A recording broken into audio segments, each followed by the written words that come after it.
And this trip you sleep a lot of weird places, but this has got to be one of the weirdest. That's Mount Ararat out there. You know, with Noah and the Ark. And you learned about it in Sunday school, and you sang that little song, the animals are coming 2 by 2. And suddenly you're there, and it's real. It's a real mountain. It's huge, and it's tremendous. And you're sleeping under it. Well, love, it's all right when you're young, but there's no future in it, is there? Ararat's really incongruous because it's this great snow-covered ice cream cone mountain, and it rises out of this desolate, barren plain. And in a sense, it's a real marking point for the beginning of the rough part of the trip, because from here on, the roads begin to get bad, and the heat begins to get to you. Now, it's pretty cold right now, but it's early, and by noon, it's going to be 100 here. And it's also the beginning of the vast distances.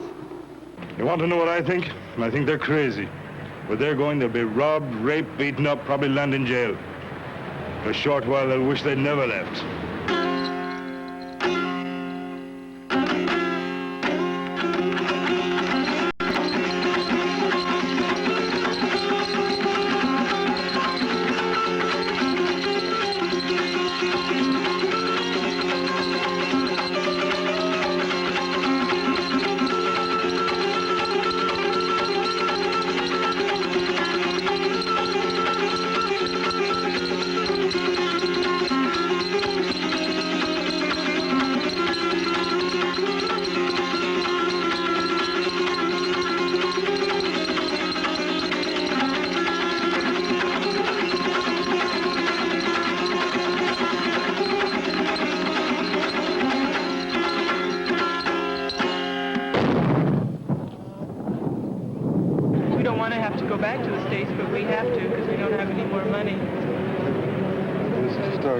That we have to go back there to make more money. Because where do you make more money?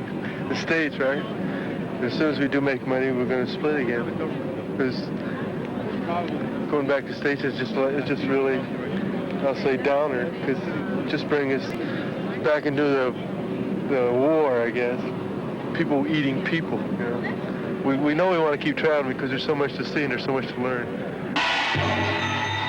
I think it makes you appreciate what you may or may not have back home. It puts things into sharper focus. Yeah, it's too limited in the United States, really.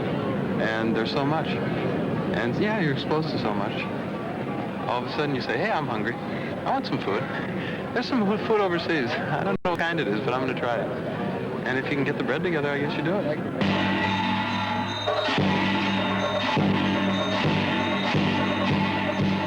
I went back, and it took me about 2 years and a half to get back out again from the States. I went back and I thought it was a drag. Maybe it's not so bad back at home. And so I'm older now and all that, you know, and I went back and in about a week, I was pretty sure that I'd made a very bad mistake and I'd better set all my plans on trying to get back out of America and get back to Europe. But since then, I don't dig Europe. What don't you like about Europe?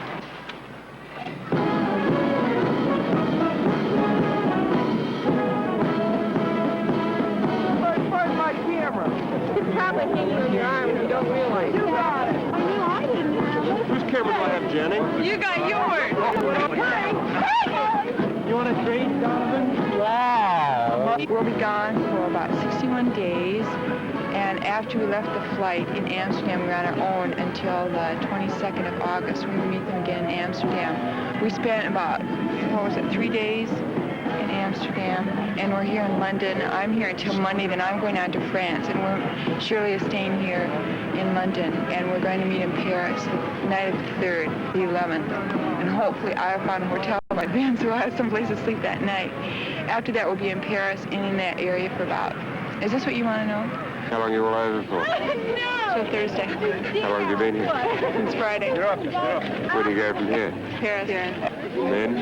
Spain. And then? San Sebastian, Madrid, Barcelona, Palma, Cannes, Rome, Florence, Venice, Vienna, Salzburg, Lucerne, Zurich, West Berlin, Hamburg, Copenhagen, Amsterdam, Rotterdam, The Hague, home. So it's wonderful. They do get around. Europe, it has its beauty, it has its differences, it has its history, but it hasn't got the, say, spiritualism of the East. And it's not to be in 13 countries in 2 months that's important, but it's learning things about yourself and about the people around you, and that's important. Do you know anybody, or you yourself, are you planning to get outside of Europe? Outside of Europe, no, not this time. You'd like to? I think Europe will be enough for me this time, and maybe I'll really test myself next time around. India? Who the hell wants to go to India? Well, supposedly, contemplation, and it's supposed to think, and I think you can do that anywhere in the world. You don't have to go to India. It's just something that suddenly took on, and well, it's better than causing riots and fighting and stuff like that.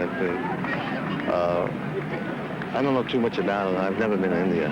I think it'd probably be pretty groovy. I don't know that I have enough guts to do it. You think it'd be really rough? I don't know. India, I don't know. Yeah, I'd have to think about it before I take it on, though. I don't know. Okay, thank you. Could be rough. The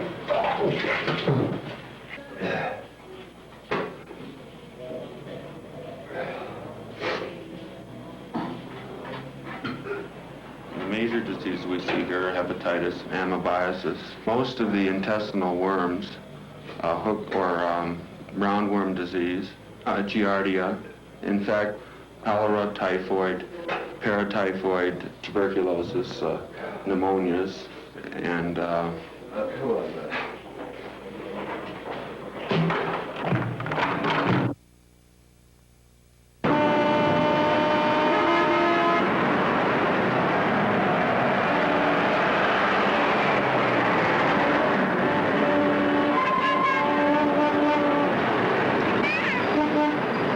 If you're heading east, for you, the trip starts in Istanbul. I mean, if you're coming from, say, London, by the time you reach Istanbul, you've already traveled, what, a couple of thousand miles. But they don't really count, because in Europe, you're just another tourist. Now, you know you're heading 10,000 miles east, but you don't really believe it until Istanbul, because that's where you first meet the unknown, where you first get a hint of what your trip's all about.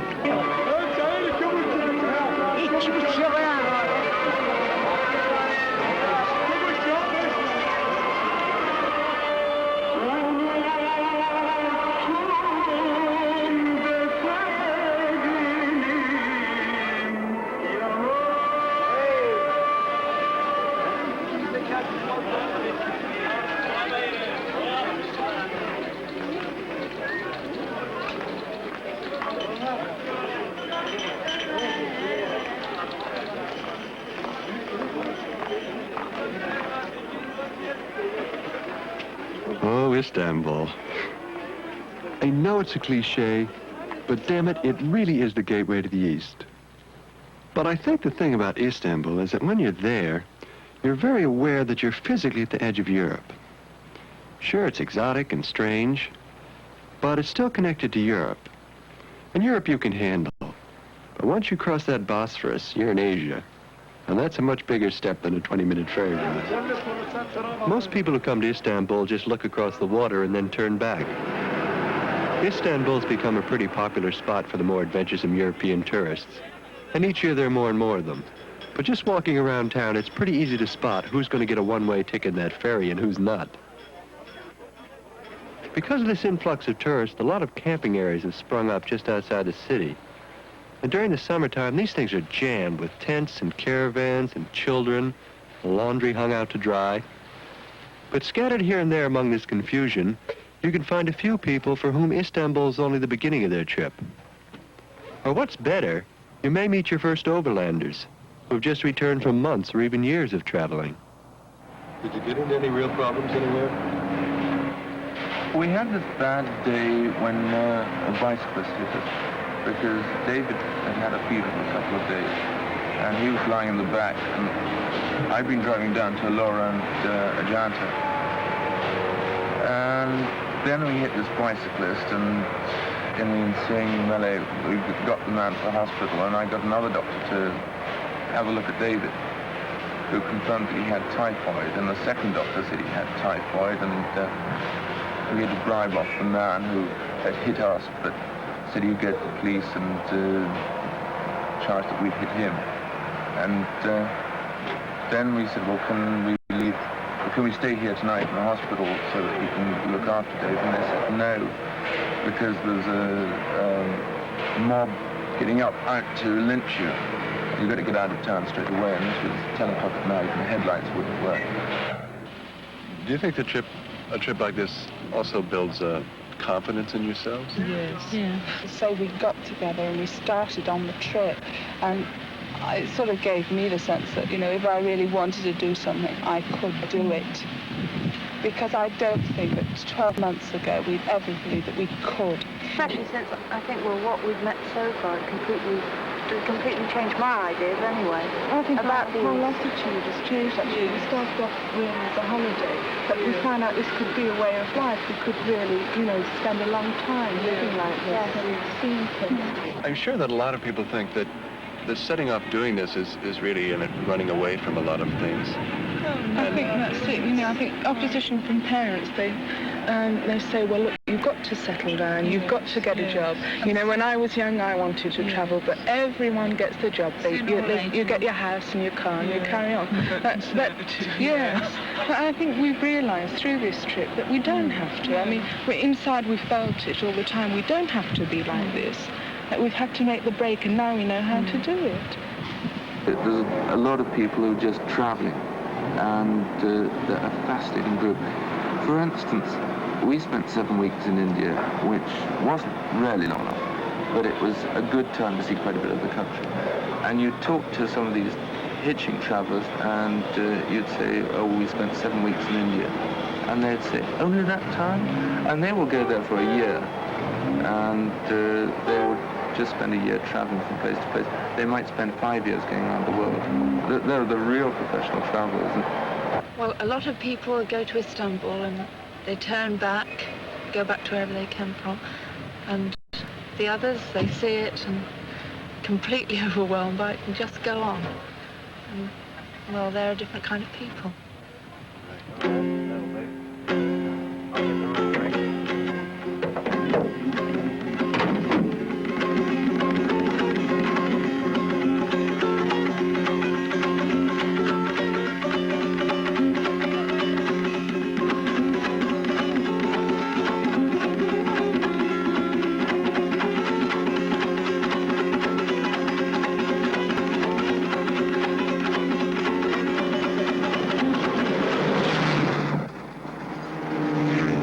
You get so many different stories that you just don't know what will finally, you know, happen. Everyone that we've talked to that's been coming the other way has hit something. There hasn't been one person who's got away scot-free. It's either been an animal of some sort or a person. There's so many things. As far as food goes, you know, what food is available. One person says, you know, you won't get meat past Turkey. Another person says, well, you can get it, you know, sort of everywhere except India. You know, you get conflicting stories on everything. And you get somebody who looks at things lightly and looks at your equipment and says, well, you know, have a good trip, and another person comes up and says, Christ, you'll never make it. What do you do? Just try and use common sense. The main thing is to eat a lot. You can't live on coffee and hashish without getting sick. But you can't make the trip if you're going to expect to try and get bacon and eggs for breakfast every morning and cornflakes every morning. And the people that don't get the most out of the trip are these people. The people that carry with them the things they like best from home and are disappointed when they don't find them. What you have to do is go into a place and think, wow, what new things am I going to find here? And if you do that, you'll find a lot of new things. I thought Turkey was really friendly. You know, this is the impression I had. You know, in the mountains, you know, people never give us no grief. You never had any privacy. You know, you get a hotel room, and you know, the mayor and everybody would come in and sit in your hotel room and go, till you crawl under the covers and went to sleep. And they all surround, and nobody can speak. Everybody looking at you, you know, waiting for you to take things out of your rucksack like gold and diamonds or something, you know. Turkey's a good part of the trip. You're still fresh, things are cheap, the food's good. The roads are bad enough to be exciting, but not so bad they really mess you up. Most people tend to go through Turkey pretty fast, eager to get where they're going, wherever that might be. But in Turkey, you're beginning to meet other overlanders. And the sense of comradeship, which gets so strong on this trip, begins to develop.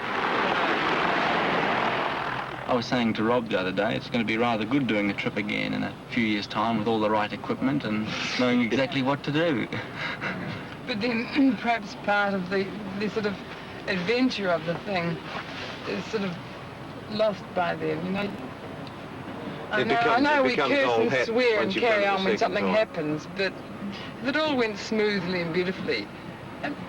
How much sort of a sense of self-achievement? I think we'd be fooling ourselves badly if we imagined that it was all going to go smoothly. Yeah, you really are proving something, that you can cope with quite a few different situations, because your situation is changing quite a lot all the time. You can fly from city to city and stay at the first-class hotels, but if you're driving, sooner or later you're suddenly thrown back from an easy trip into quite a severe test of your abilities. You have the biggest problems are mechanical breakdowns or accidents. And then we decided to go on to Afghanistan, and we went to Mashhad. And from there we were just going some way to the south when we came around a corner in a desert and hit a lorry which had 10 camels in it. The whole of the side of our car was completely smashed, taken off. There's a cholera outbreak in Afghanistan right now, and the surrounding countries are imposing pretty severe restrictions on border crossings. When I crossed, there were 9 of us in 2 cars, and it took us a total of 6 hours to get through the frontier, about 3 of which were medical checks. We all had to receive compulsory cholera shots, whether we had them before or not. We had to receive smallpox, whether we had them before or not, take 3 tetracycline pills, and have a bloody great cotton swab rammed about 8 inches up our rear end for a sample. And then we were allowed on our way, but 2 days later, some friends that came through were 4 days in quarantine. And a half day after that, we heard that a tour bus was stopped and couldn't get through, and for all we know, they're still there. Did you spend any time in Europe? No, not very much. You know, a little bit longer than I would have liked to, because I didn't care much for Iran. The prices took such a drastic change. Like from Turkey, where I was used to spending 60 to 75 cents a day, room and board, and then all of a sudden going up to $1.20. This was a shock.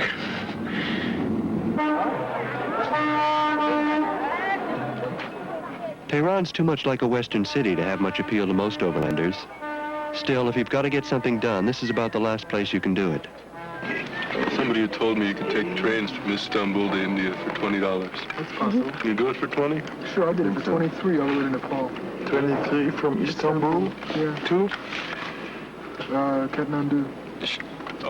No hitchhiking at all? No hitchhiking at all. $23 there. Oh, yeah? You can go from here to Istanbul for $18. Yeah, well, we came back from Quetta to Athens last year on $1 between 2 people. And we made it. People found us places to sleep, and people gave us bread and stuff. And we had $1 which we blew on a chocolate bar, so, chocolate somewhere.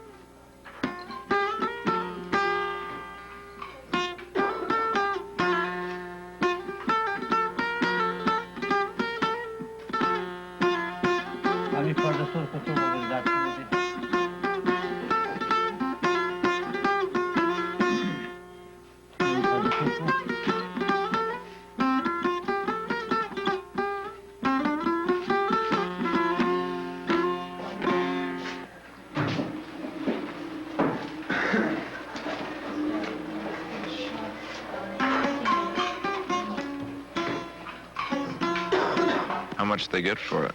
$3.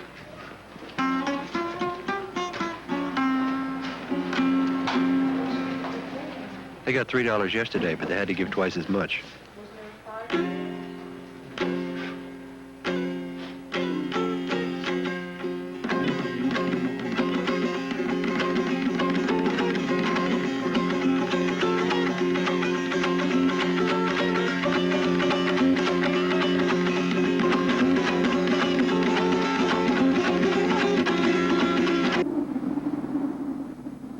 In eastern Iran, the trip can really cease to be fun, at least temporarily. It's so hot. You're always exhausted. The roads are terrible, potholes, loose gravel, and worst of all, this dust that's so thick you can hardly see the road. Every time you see one of those Irani trucks coming at you, you just grit your teeth, slow down, and pray that the dust settles before you drive in a ditch. You ask yourself, what the hell am I doing out here in the desert? And after fixing 5 flat tires in one day, you're ready to cry at the 6th. Oh man. Take a few pictures. Ouais, ça va être bon, vas-y. Ah oui, ça va être bon, je vais le sauver. C'est pour ça qu'il fallait foutre des cales de tous les côtés sur cette zone. Parce que si vous pétez votre truc, vous allez vous faire chier pour en retrouver un. Hein. 1, 2, 3. Allez, hop. Encore un petit effort. C'est bon. Yeah, that's the thing.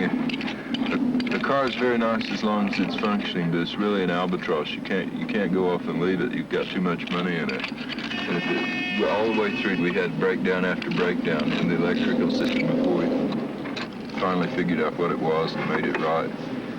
But there was more than one time when we were really ready to just walk off and leave the thing and hitchhike, which would be much easier. The only way I'd go through Iran again is with the car. I hitched last year and through on public transport this year, and I'm sure that there are a lot more beautiful things to be seen in Iran, but the hassle of getting there on a bus or hitching. If you have a car, you can drive to somewhere and sleep in it and get to see a whole lot more of the country, because it's they're traveling on buses to some village and then trying to get another bus up to where the ruins are or whatever you want to see. And all that's just too much.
Did you notice a great difference when you came across the Iran-Afghanistan border?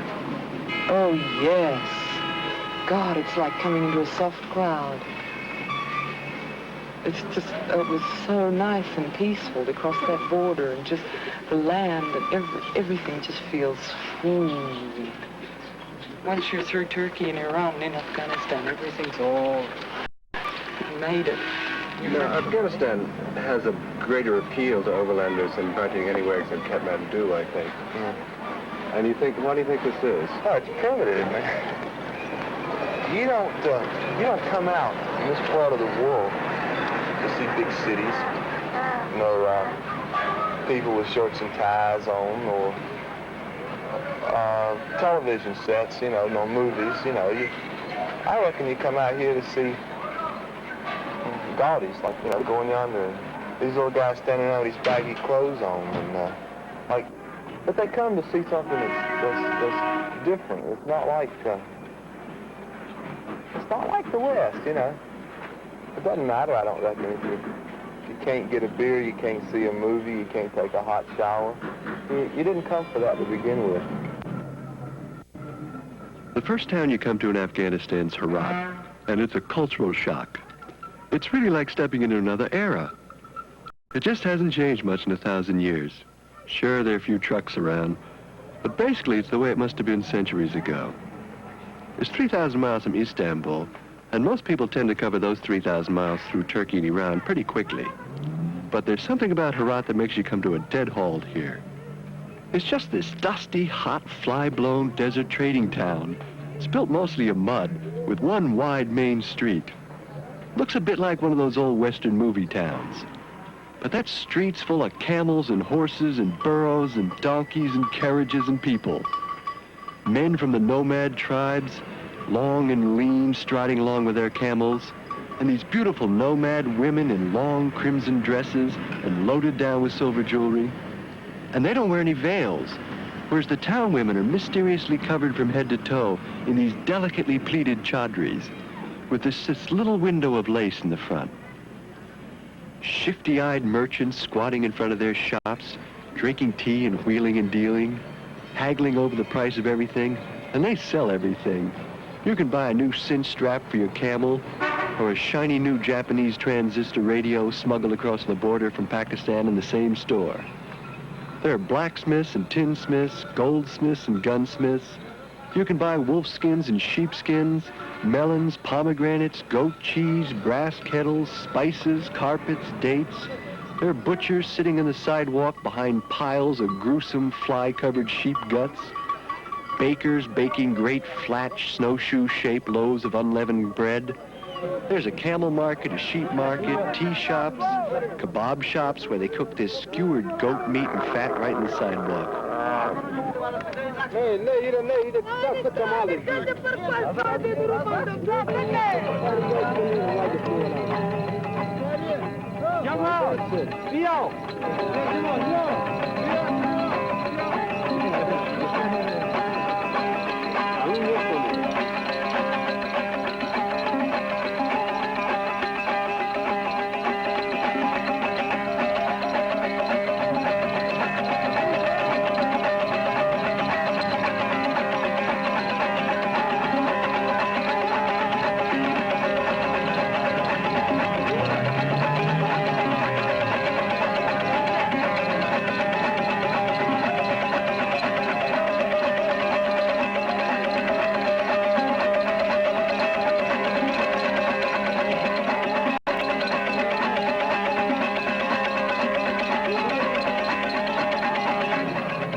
It's just a great town. You just want to wander around that town forever, exploring the streets and bazaars and meeting other overlanders.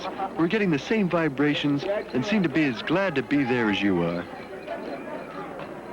You meet all different kinds, but I divide them mainly into, well, you could say two types, and then occasionally you see another type. But you get ever so many people who are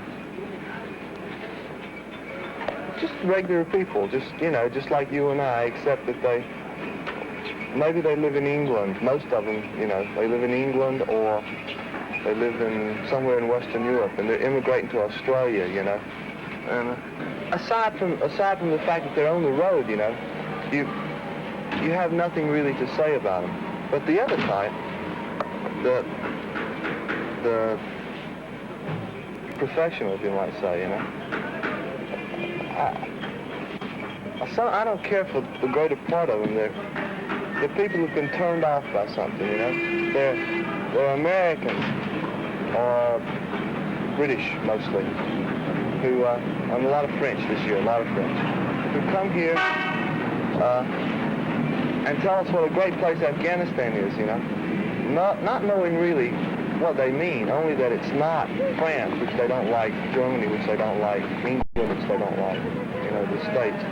Some of those people can be beautiful, you know. I traveled across the north, spent about a week with a guy who traveling with his pet mongoose, you know, and I don't know, camped with him, pushed a car out of sand pits with him, got out of quicksand with him, stuff like that, you know. And he was great. But some of them are strictly bums, some of them are sort of modern nomads, you know, international traders on a grand scale. Say a scale that spans 10,000 miles. On this trip, well, I had to get back to Australia from Europe, and it's a bit of a drag flying, and it's almost as much of a drag going by ship. I mean, this is the only thing. And all in all, it's still going to be cheaper than all other possible means, I think. Because here and there you do a bit of speculation, you buy a coat, you buy an antique, you flog that in Australia and you get 5 times the amount. I bought a sort of a flintlock pistol yesterday for $25. I'll get $300 for it in Australia, I'm sure. For Kabul. No, bring it for Kabul. Money. 280 is too much. No, 270, okay? No, 270, no. 260. 150. No, the fixed price 280. No, there's no fixed price in Afghanistan. Crazy. How can there be a fixed price? My shop is fixed prices. 200 is good. No. It's good price. It's cool. What price is cool, but? No, cool. 250. You can't. This is. You sell it to tourists for 300. For tourists? You're tourist. No, we're not tourists. We're hippies. We're hippie. No, the other price now. The other price is this one 250. For hippies, how much? Huh? For hippies, how much? For hippies?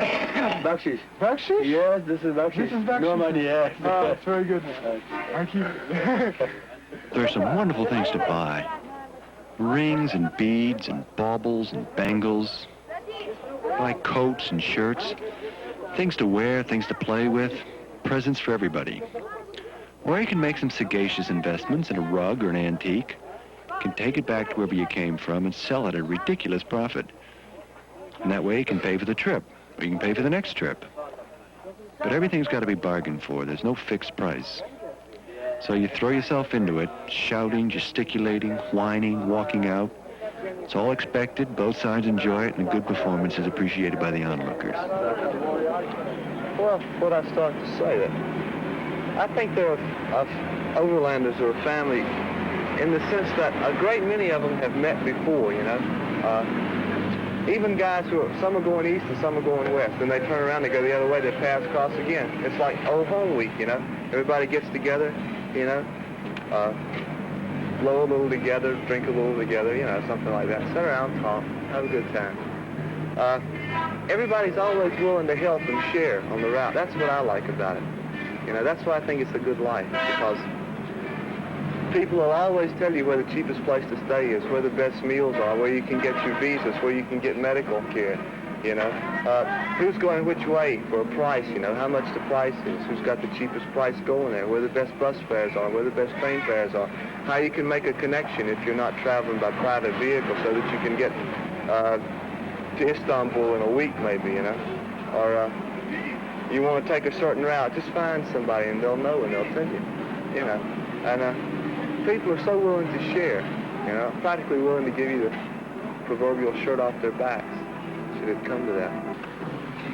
How much is the ticket? 100. That's really pretty good. It is, isn't it? Cheap, yeah. That was one of the reasons for selling the car, when we discovered that the cost of $4 to get bus fares from here to New Delhi was pointless taking a car, because petrol would come to more than that.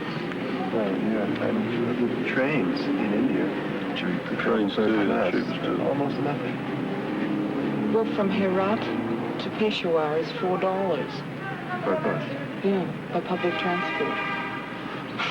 It's ridiculous. Yeah, it makes hitchhiking very public transport there.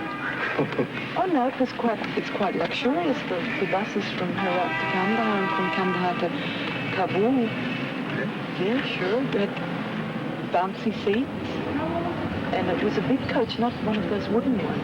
It wasn't one of those old ones. They put new ones in. What's it like from here on? Same, yeah, 35 seats, big coach. I think the one from here to Peshawar is the same as these ones that we've been. One would hope it's a good bus, because it's a hell of a road. If the brakes are any good, you're going to get there faster than you thought. Yeah. Or get somewhere faster than you counted on. You go up the bleeding Khyber. The Khyber's not so bad as the Kabul Gorge. The Noor Garden Hotel in Kabul, Afghanistan. 30 cents for a bed, 10 cents if you want to sleep in the garden. But there are fewer fleas in the garden. It's hardly the Hilton, but I suppose it's the most famous hotel on the overland route. Though there are those who would disagree and opt for the Palmyra in Kandahar, or the Crown in Old Delhi, or maybe the triangular matchbox in Kathmandu. They're all great places to collapse for a while, try to build up your strength, and swap a few travel tales. But it changes as soon as you get over the line into Iran. What? How so? Stones. We didn't get any stones in Iran. Yeah, but the whole atmosphere. Eastern Turkey is the worst. Yeah, right. And starting at Ankara, that's where, up till then, we thought Turkey was a pretty great place. We'd stop off and have some tea, and people would come up, and we'd, give them some tea and have a chat with them. It was all very friendly. And then Ankara, they started throwing stones at us. And Sivas, they busted out our windshield. Well, when this kid bashed our windshield, we were passing him, and he just got a big old rock about like this bad right through our windshield. He's just a little peasant kid, so Billy jumped off and was going to cut his tongue out, I think. He was yelling at him. And the kid was just at this stage, screaming and crying. He was about 8 years old, and he was completely terrified. Obviously, he didn't have any money, and there was nothing we could do. And from then on, they mostly hit the sides of the car, but we felt very vulnerable with no windshield. We'd drive along, there'd be these kids along each side of the road, and you'd see them stoop over, and we'd lean out. Nice kids. So on. I knew a guy in Iran who camped out in the desert one night. And he woke up the next morning. They'd taken the tent from over the top of him. They'd taken everything in the tent. I think that's and they'd taken his ground sheet from underneath it. No. Yeah. Didn't sleep so heavily. That's incredible. Did he smoke with them before he went to sleep? No, he didn't know they were anywhere near there. He just sort of camped out in a desert with no one within 100 miles as far as he knew. Yeah, we did that too. Nobody got us. We noticed a few as we were driving through. There'd be sort of nothing for miles and miles. And you'd see this guy running across the desert. Where's he going? Where's he come from? Yeah, you see people walking along the side of the road, and you can see for 20 miles in every direction. There's nothing. Afghanistan is really the desert. You can feel the desert even in the towns, see it reflected in the people. The Afghans have fought the desert for centuries, building their cities and keeping the desert at bay. It's this fight for survival that's perhaps more apparent in Afghanistan than in any other place along the route. And this may be the appeal of Afghanistan for most overlanders. Life is reduced to its simple elements here.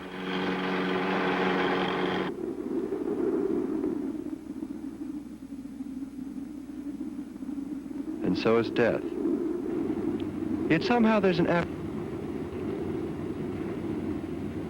almost 20% of the population are nomads. No fixed address, just moving continuously somewhere through the desert. And occasionally across the road. Come on, lady, get your camel out of the road.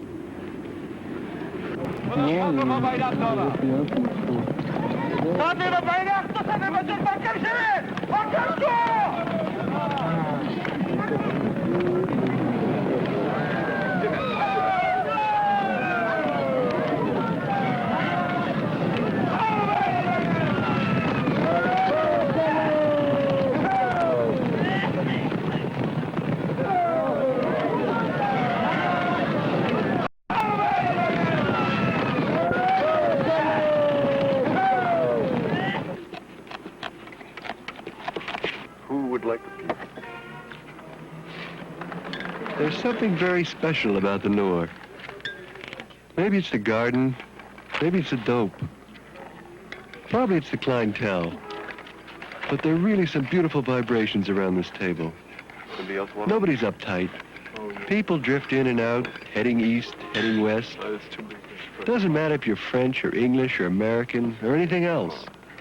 The common bond is your experiences. Everyone knows the towns and roads and people all along the way. By the time you get here, everyone knows what it's like to be hot, hungry, filthy, scared, sick, fed up, and lost. Afternoons just slip away from you here, eating melons, drinking tea, smoking dope, and telling stories. Garden. You think Afghanistan is secure? I wouldn't like to be by myself. I've seen girls walking around by themselves. I wouldn't do it. I'll go across the road and get kebab and things. I get really uptight when people stare too much or people touching and things. This really makes me... No, I don't feel very secure here. Wait, people touch you here? Yeah. Some of them. It's not turkeys. Turkey's the worst. Turkey's Turkey's terrible. I hit a couple of them before today. Great. And one last year, they got off a bus, pinched me or something, and I turned around and went whack. And then all his friends came. I was with another girl, and he said, I didn't do anything, you know. And all his friends came and said, he's a good Muslim. I said, yes, I can see he's a good Muslim, but it was just too much. I had to leave it and go, and then... They're all the same. This is the British Embassy? Yeah. But this is a real imperialist one, you know. I nipped into the gate, you know, and I was determined to make a beeline for where I thought the swimming pool was, you know.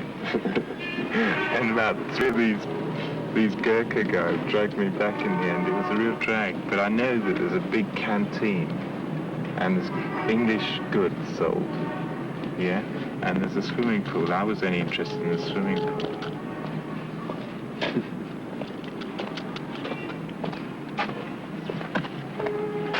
Those who pray, hey, hey, hey. I like to smoke joints in the office while I'm waiting for my Mary. It's very nice. Are you going to hang around a while? Well, they're kicking me out of the country. I got busted a couple of weeks ago, sending hash. Sending hash? From where? The airport. Where you're sending to San Francisco? Yeah. How are you sending it? Just mail. With nothing else, just a package full of hash? No, they're in some sandals. Oh, that bloody sandal trick. Sandals? Yeah, somebody said... They knew all about them. Sandals, man. They took one look and said, this is hash, yes. What happened? Well, he put me in this little room and told me they're going to take away my passport for 7 years and put me in jail for 3. So I got together all their little evidence after they'd gone out for a while and burned it and jumped out the window. You jumped out the window? Yeah. They didn't catch you? Not until I got back to the hotel with all the rest of my hash, and then they caught me. How much did you have at the hotel? 5 kilos. And then they just took my passport and let me go. Told me to come back. And I came back and offered them $100, but there were too many around and they couldn't take it. So they sent me to their head man and he just let me go. But he told me I had to get out of the country. So you're going, or are you going to hang around a while anyway? No, I'm going to go. I thought at first there was another guy who was busted at the airport and sent back. He's gone back to America to get $2,000 and come back and pay it or something. To pay them? Yes. What have they got of his that he's going to come back? No, they busted him with a lot of hash and he's supposed to, isn't it that story? He's supposed to go back to the States and get $2,000 and come back and pay it and then give him the hash and he didn't go. It sounds screwy. I don't know about that's true. I met another guy who paid him $20 and got off. They confiscated the hash. Oh, yeah. They'll sell it. Yeah. What did you pay for it?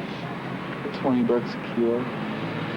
They knew all about sandals. In fact, they offered to send stuff for me. I could come back sometime, and the customs agents would send it for me, and I could just pay them some bread. Yeah. And they'd sell me the hash already inside of sandals. Yeah. They said they had 12 pair in the back room I could take my choice from. But they'd already busted. Yeah, I think you should wear them out if you're going to have those sandals. Just wear the sandals from here to India and back, and I should think if you've been wearing them for 6 months, it would be... Yeah, but can you imagine walking on 3 inches of hash? Well, yeah, only the border, sure. You can't have it in both feet. They've got to do half a kilo in each. You can't have them with a kilo in each. Can you? Yeah. That's a lot with of hash. With a kilo in each sandal? Yeah, so it's... Not too obvious.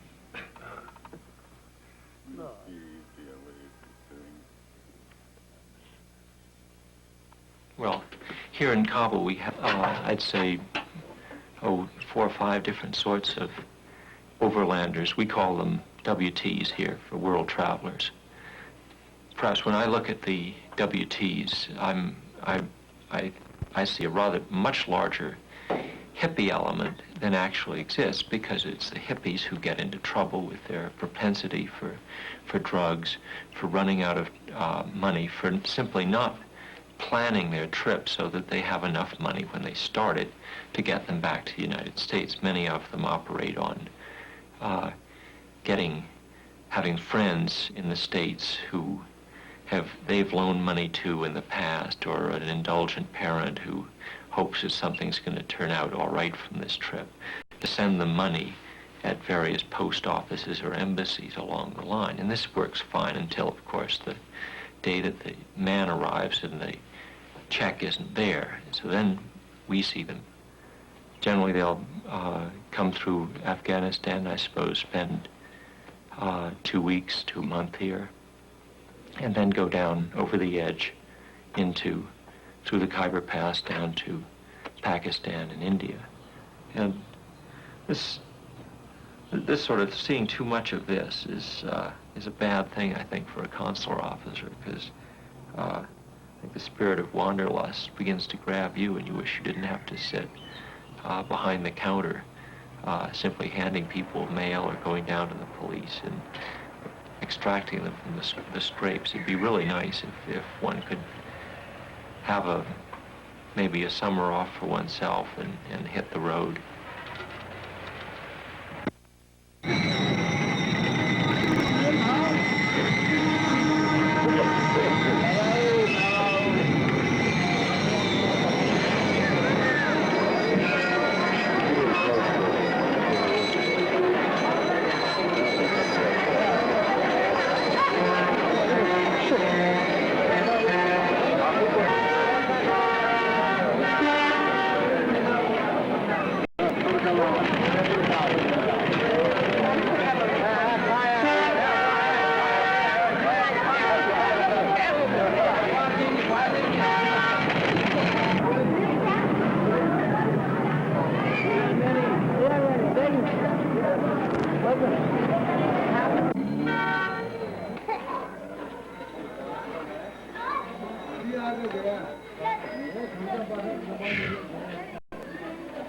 Absolutely nothing prepares you for India.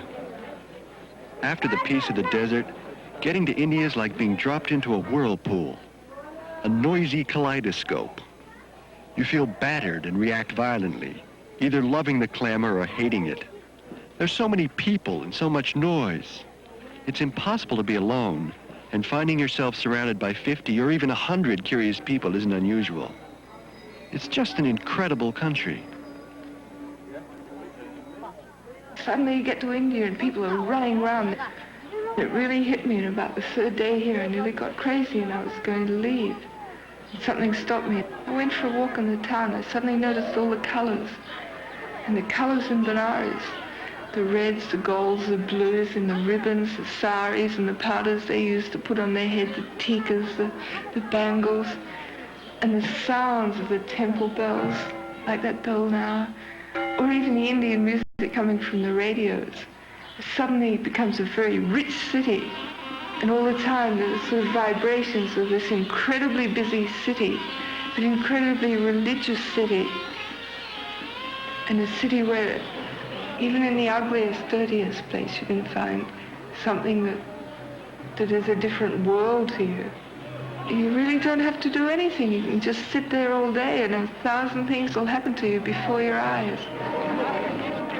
The feeling I had there that I was seeing a big film show, and I was standing there while the whole the film was running around past me. But as I've gone on, I've slowly become more and more part of the film. You're living in it. At home, people have TV to amuse them. They have radio to listen to. If they want to sit still, they'll turn on a record player. Here, you don't need it anymore because the whole thing's being played right in front of you. It sure is. You know, in the West, streets are primarily for getting from one place to another. But for millions of Indians, the streets are their entire world. People are born on the streets, live, work, and die there. Indian street life presses in on you and can be claustrophobic. A lot of your energy is spent just trying to avoid stepping on somebody or something and trying to avoid being trampled yourself. But the streets are exciting, fascinating. There's so much you don't understand. You never imagined it could be so different. The streets pulse with life, pungent smells and brilliant colors, people buying and selling everywhere, cooking and bathing in the street. Porters scream warnings as they scurry past, carrying these huge bundles on their heads. Sadhus and snake charmers, holy men, merchants, barbers and sidewalk dentists, and always an undercurrent of children. Some just playing, but others, even very young ones, already competing in this mad scramble for rupees. And occasionally a kid so far out, God only knows what he's up to.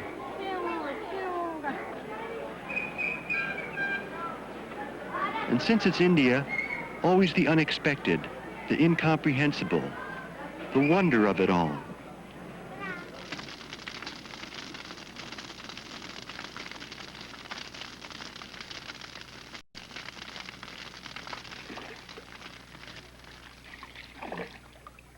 Oh, the houseboat. Houseboat's a beautiful life because in the morning you wake up with the sun, because I used to sleep on top of the houseboat. I'd wake up with the sun and I'd see the people coming down and throwing their rose petals in the river, waving their incense over the river, and they'd finally immersing themselves completely in the water. And this is going on all around you. You're not in a hotel where you're shut away from the people. Here you see them at their worship, you see them washing. And 100 yards up the river you'll see the washerman as he's standing there slapping the clothes on a slab going, as he does it all, or singing some song to himself. And at night you go to sleep and you hear that there's a little temple close by, and you'll hear the Shiva Ram, Shiva Ram, Shiva Ram of perhaps a sadhu who all he'll ever say in his life again is Shiva Ram. Perhaps 6:30 in the morning the tourists would come along, and you'd hear from about 200 yards up the river, the boatman saying that, coming up with the hippie houseboats. And the tourists, this is their first thing. Here they are, there's a whole group of young people living in a houseboat. They'll ride past, they'll take photos, but they won't say hello, they won't speak. Or on the other hand, you get the one that comes up, oh, where are you from? Why are you doing this? How long do you think you'll be away? What do your parents think of it? They're the best because you can usually talk to them and you find out that you're really quite a normal young person. They go off thinking, wow, you know. But the others won't speak. And they're the ones that'll go home and show slides to their friends, the hippies. I wonder what the people at home must think of the hippies or the young people that are just traveling and being happy. I wonder what they must think. In India, you generally travel from city to city, by trains, which are cheap and good, or by road, which is hair-raising. Because the people don't have much road sense. Everybody uses the road, whether he's walking or riding a bicycle or driving a bullock cart, a rickshaw, a truck, half a truck, or some other more exotic means of transportation. But India is an enormous country. 75% of the population lives in villages, and they, for the most part, remain a mystery. You pass hundreds of villages, practically indistinguishable from one another. Mud walls and mud houses, a few water buffalo, the communal well, a muddy pond, fields irrigated by hand and tilled with wooden plows. It all looks ageless and fills you with a strong sense of timelessness.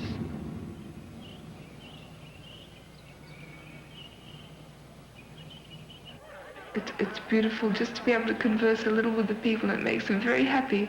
And a lot of people are happy to talk with young people from other countries, see them on the move. But the ones I've found most are the sadhus or the holy men here, because it's the same type of thing they're doing. They're wandering around to learn as much about life as they can. They might be on a more direct path than we are because they're on the path of a certain God.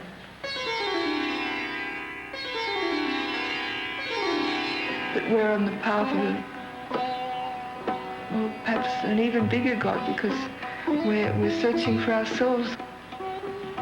And to be finding things out about yourself in a country where everything is so different, it's like perhaps being in a different world.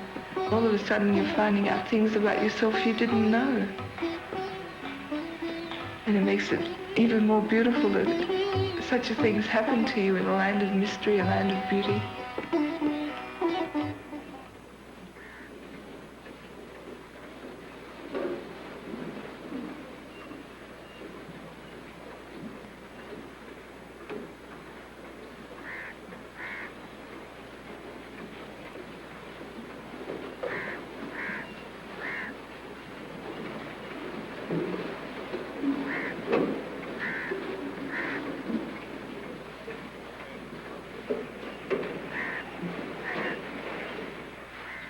There are a lot of people traveling through quickly. They're using India or Nepal as sort of a stopping place along the way. They'll see a lot of things, they'll see exciting places, and they'll be able to say when they get home, wow, I went to this place, I went to that place. And they know they've only got a week, so they rush off and see every place of interest. But they forget to stop and just let things happen to them. And that's what the other half of the young people are doing, are just stopping still in a place and letting what's important in that place come to them. Time doesn't matter here, and that's what you learn in India. And once you've learned that, that's when you can stop to see things. When I write home, so many things have sort of happened to me, and I have this sort of incredible sense of awe and wonder that I never had at home, that I write home and try and tell them. And I've been amazed at sort of the way my friends have received the letters, because sometimes they'll take them around all their friends and show them, which to me is beautiful because it must be getting through exactly how I feel. But what I'd feel really would be good is if those friends suddenly picked up their bags and came too.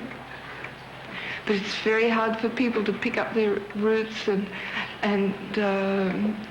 finally make the effort of leaving. Once they've left, they're right. But it's so hard to leave your friends, to say, right, I'm going.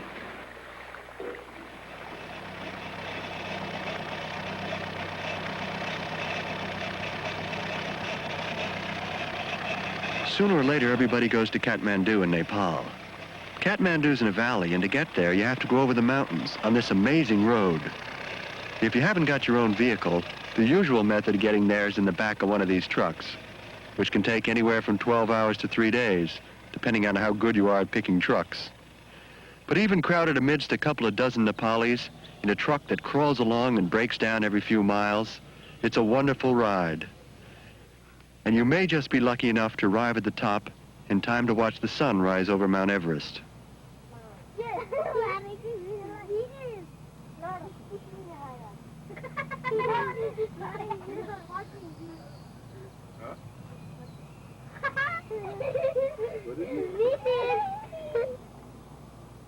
Yeah?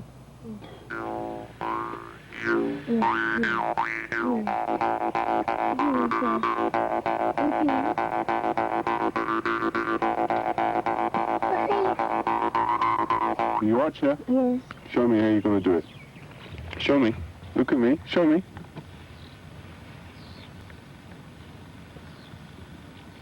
Yeah? Nearly. Good, good.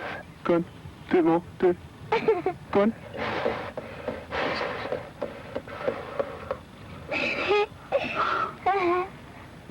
God, blimey, you know I spit a lot.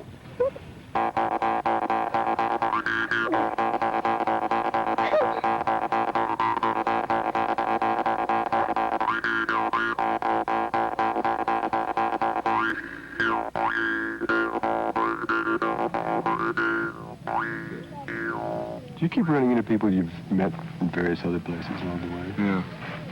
It's pretty nice, actually. You see guys in the street and greet them like old friends, but in actual fact, you've just spent a few minutes with them in various places across the world. Yeah. But what I've tried to do is I've tried to sort of arrange it so that the people that I pick up know where we're going to split up. You know, like I say, I'll give you a lift down to Agra, or I'll give you a lift to Benares, you know. And even if they're coming right on to Kathmandu, you know, then I'll drop it, because it, you know, you get, after a while you get personalities involved, and they want to do something that you don't want to do, and the very reasons for coming to a place like this on your own are lost, you know. So, but it's really nice to pick up different people, different nationalities, and just talk and you know, met a lot of very nice people. This whole traveling this way, it never sort of fulfills your need to travel. You know, you can't sort of take the trip and come back and say, now I've done it, I can settle down. Right. Because the more you travel, the more you hear about places that you want to see. Right. It was very much a question of, you know, like when I came back from North Africa, and we all sit down and we give ourselves a couple of months to get back into the routine of things, you start looking around for somewhere exotic to put yourself, you know.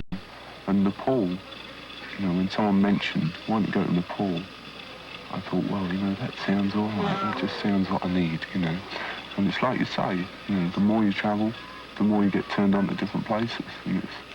And you just never stop. It's incredible.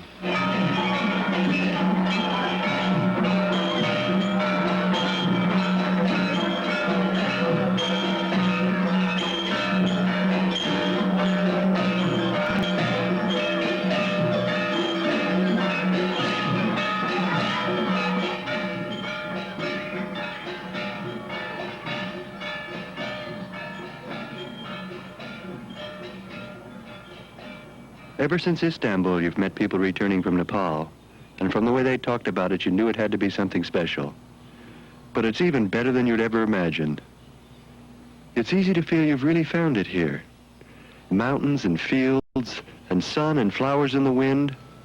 And nature, for the most part, has been made even more beautiful by man's presence, rather than ravaged by him. In one sense, you can't go any further than Nepal. It's the first country for 10,000 miles that you can't go in one side and out the other. The other side of Nepal is Tibet, where the Chinese glower behind the Himalayas. So from Nepal, you must retrace your steps back down the mountains to India again.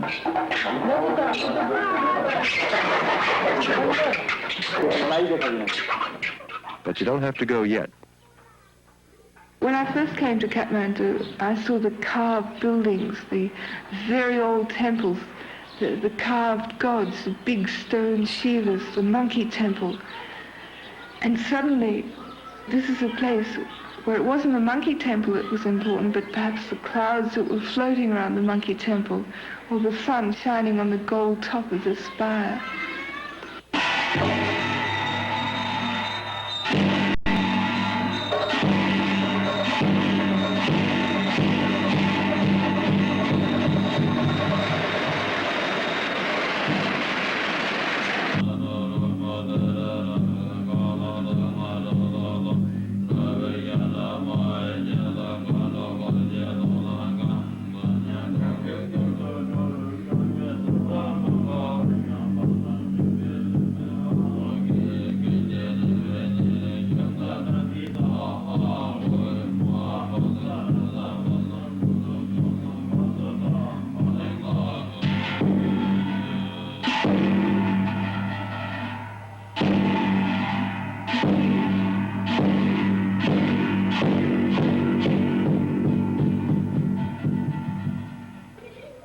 There's so much happening to me here that's so beautiful, and it's so much, it's so big. Not only in the things you see externally, but in what can happen to your head when you leave home and you start to think. Why I started the trip? I guess I've spent almost my entire life in school, and I can see the prospect of, say, another 5 years ahead of me. And I thought I'd like a bit of a break. Everything I know I learned in school and taught by teachers, according to the approved formulas, you know. So I thought it'd be a nice idea to just get out and wander for a while and see what I could pick up on my own. I've been traveling for 14 months now, and I'll be asked a lot when I get home how to describe what I've seen and how it's changed me. And it will be very difficult to answer easily. I can say that what I have seen and experienced on this trip will be very much a part of me for the rest of my life. It will change the way I think about things. All of a sudden you're by yourself. You're in a strange country. You're in like a fairy tale, a fantasy land. And a lot of things can happen. Incongruous things happen. Ridiculous things happen. The most strange things happen, but you've got to believe it because it's before your eyes. That's just too much. Oh, shit. Sani, Sani, Hijilke Nani, Oti Ramru Kopalai Kuriki. Janmadine Bhaga Pale Hurkai Ama. Kosle Timlai Pairai Dio Yeti Ramru Jama.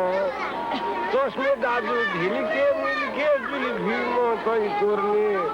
Dari Diya Dantode Hai Meru Mono Kurni. No Chalau, no Bolau Malai, Hai Ram Arka.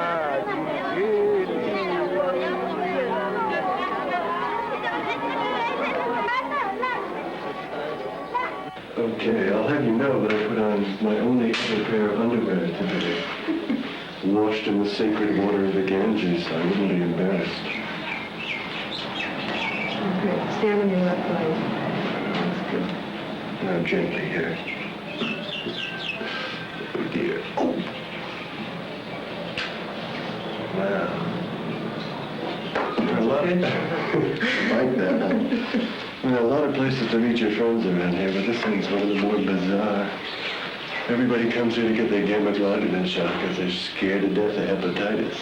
And rightfully so, because if you get hepatitis out here, it really can ruin your trip. You know, you run in a hospital for 3 months and lose all your money having to pay for that, or else you may have to get repatriated, sent out of the country. So everybody comes in here to get their shot. So in Nepal, we see a lot of disease, and unless one is really, you know, careful, one's going to get sick. Certainly, the general reserve of most world travelers is pretty much at a low ebb by the time they get to Nepal. After all, a lot of them have started back in England or the United States, have come via the usual route, and have gotten to India and run into some difficulties. Usually about in India, they start having a hard time with the diet and stop eating regularly and don't get enough protein. Added to this is the problem of being a transient, no place to sleep, no place to obtain any regularity. Okay, well, what do you do with these people? What happens to somebody out here when they get hepatitis or amoeba? We usually refer patients who are obviously sick that we see to Shanabon Hospital. Shanabon Hospital has a lot of hepatitis among world travelers. Their ward usually runs anywhere from 13 to 16 individuals at a time. One of the problems out there is the fact that it does cost money, and a lot of travelers are low, particularly at the kind of end of their journey, which usually is Nepal. One of the interesting things is that the doctors at Shanabon certainly have very few complaints about world travelers or hippies, if you will, as far as paying their bills. They pay their bills, and this is a surprising factor to some people because they really didn't expect it. Kathmandu's full of striking contrasts. It's dirty and smelly and unhygienic, and all those things we were brought up to think of as bad. And I admit it's disquieting to see the local butcher chopping up a water buffalo in the street in front of the restaurant where you have lunch. But it all goes together here. There's a unity in Nepal that we seem to have lost, and a peace that manages to be both gentle and joyful, which may be what you were looking for when you started this trip, even if you didn't know it. And maybe some of this peace we can bring back with us. Well, I see what, I'm just going to jump up and grab it. Let me grab my piece. This is insane. Yeah. Yeah, but if I you just have to do it. It really seems scary, but it's not hard. Just leap up, and then people can grab onto here. Yeah. And then Peter will grab you, and I'll grab you. Get up. Get up. That's it. Okay, that's it. Peter, grab him. And what's good about this way of traveling? You don't have to say goodbye to people anymore. You know that the people you're with, you may not see them for years. Some of them you may not see ever. But sooner or later you run into most of them again. So someone leaves, and someone next day will say that, oh, so-and-so left for Afghanistan. But then perhaps you're traveling later, 6 months later, thousands of miles away, and you'll check into a hotel or you'll go into a chai shop, and there he or she is. It's a very big communal youth. It's a beautiful thing that so many people are moving around and being able to communicate and seeing different worlds together. I'm able to talk with my friends here more than I could ever talk to friends at home. We're talking about different things. We're not talking about what price my new dress was or what the latest record is. We're talking about the river we just went down, or the sunset we saw last night, or the lights in the window over the road. And I don't know exactly what's done this, but that's what's happened. And now look at us. There are thousands of young people in all parts of the world, by themselves or with friends, traveling around. And that's why it makes you even happier to be doing this, because a lot of other people are doing the same thing and they're happy as well. You've got friends with you who are discovering the same thing at the same time, and there's not always older people around to either give us their opinions, even to advise us. We're by ourselves, and we're discovering things for ourselves and for other young people. Yeah. I wish I could take home with me what I have now, but I don't know. I don't know if it's going to last.